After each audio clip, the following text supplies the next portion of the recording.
Hello from the Cannes Film Festival. Today my guest is an actress you know from 4 Weddings and a Funeral, Groundhog Day and Love After Love. She was recently in the hit TV series Maid opposite her daughter Margaret Qually. Let's go and meet Andie Macdowell.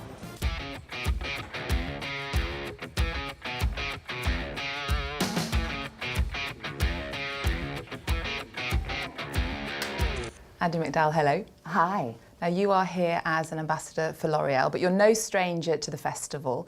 You starred in a film that won the Palme d'Or here, Sex, Lies and Videotape. You weren't here, but it must have been a big moment for you.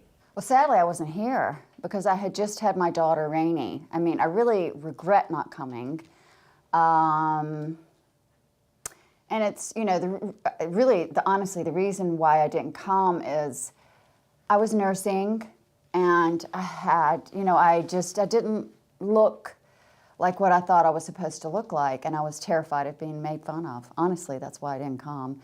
And I just wanted to be a mom and be with her, and I had no idea that it was going to win.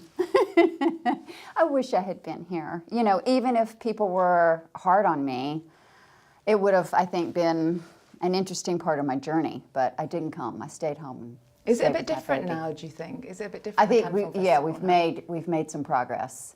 I think humiliating women like that, you know, what we've tolerated has been unbelievable.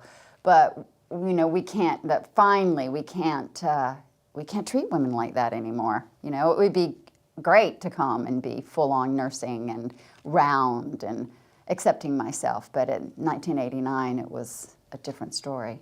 Have you had different experiences in Cannes since then? I came with Diane Keaton, Wim Wenders, and, you know, so many times for L'Oreal, which is a privilege to get to come and talk about women, and now they're supporting women in film, and talk about aging and whatever subjects, you know, we want to talk about. I've read that you've never felt so beautiful as you do now, or so good in your skin.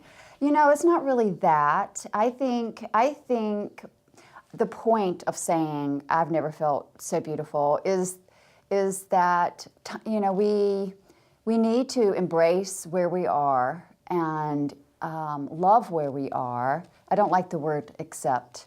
I think we need to love where we are at every age, because life is fleeting, you know? I mean, we deserve to feel good about ourselves. And I think it's very important that women support women in this. And L'Oréal Paris has an award to promote female directors. It's called Lights on Women. We have seen some improvements in the industry, the last 2 Oscars for Best Director by women, but there are only 5 female directors in the competition. And how many films are in the competition? 21. So 5 out of 21, yeah, okay. What do you think about that? I've worked with a lot of female directors, and I know how hard it was for them to get where they were.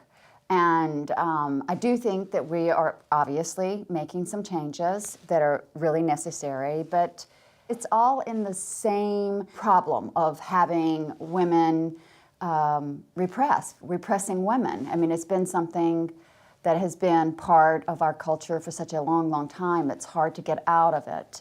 But at least we're recognizing the problem and making some changes and supporting them and making sure that we are supporting each other. Women are making this happen, and there are a lot of men that are doing it as well, but it's very necessary. Your daughter, Margaret Crowley, is in one of the films in competition, directed by a woman. Yes. Stars at Noon. Have you seen it? I did see it. I went to the premiere. I did. It was such an honor to get to be here and to see her work. She's so brave. Could not be prouder. And I didn't know she was speaking Spanish practically the whole movie. I think you're offering to screw me. Well, that is definitely the one thing that I'm not offering to do. Excuse me. Is that polite enough for you? What were you going to do? How were you going to cross the border? By waving the American flag? Huh? And you starred together in the TV series Maid. And what was that like? It was a dream experience. I loved my character, and the opportunity happened because she asked for me. So that, you know, made me feel really fantastic.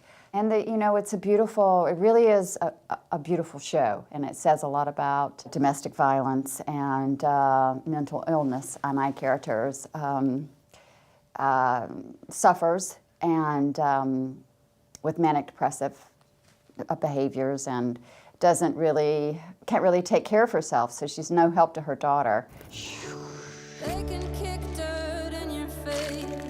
Alex, I haven't had a drink today.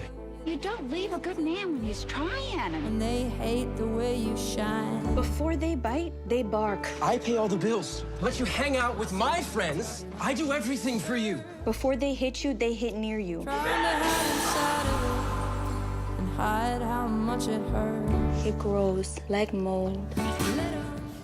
Why did you want to play that role? Because it's unlike any roles you've ever played before, isn't it? I would love to play more roles that are unlike other roles. I think that's the hard part. I think a lot of times people see you in a certain way and they don't believe that you can do anything else. They don't have a vision. They don't have a vision of seeing you any other way, and it can be very limiting. So I, was really happy to get this role, to be able to do something different than what I've done before. And both of your daughters are in the business, Rainey and Margaret. Were you worried about that? What advice did you give them? I've been giving them advice because I'm their mother. That's what we do. I think, to be, really take good care of yourself, how to set limits, how to set boundaries. Is their experience very different than yours was? Yeah, they're different. Everything's different. Yeah, of course. But that kind of advice still is important, no matter what the differences. I did tell Margaret, and she was great at this, much better than me. I said, watch movies, no directors. Be familiar with it, know the art form, and know what you like. And I told her that once, and boy, did she. She just did it. Now, I can talk to her. She knows so much. Because you actually started off as a model. I did, yeah. And spent a lot of time in Paris. Yes, I did. I moved to Paris in 1979.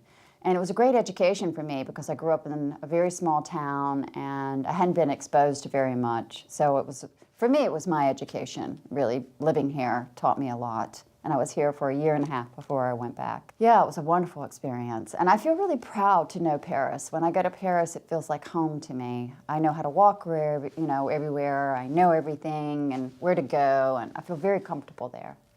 And what projects have you got coming up in the future? I'm not going to talk about what's coming up in the future. I just did something called Red Right Hand, where I play another character that you haven't seen me play, with the Nelm brothers. I've got a small movie coming out called Good Girl Jane that's going to go to the Tribeca Film Festival. Yeah, and I did a small role in another little TV show called The Other Zoe. So, I'm working, and I like to work. I enjoy working. I feel like it's a very creative outlet for me. I wanted to ask you as well, we had the sad news in the festival that Ray Liotta died. Yes. I know you worked with him as his on-screen wife. Yes. In a short film. And yes. What was he like? Ray was the salt of the earth. He really was. He was the salt of the earth. I saw a little blurb where he talked about playing make-believe, and that's how I describe what we do.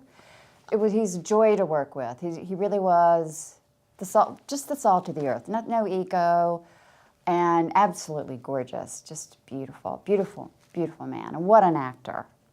Just brilliant actor. Okay, Andie Macdowell, thank you so much. Thank you. I'm not awake yet. Feels like it's all too open. Feels like I'm next to nothing. Feels like I'm next to nothing.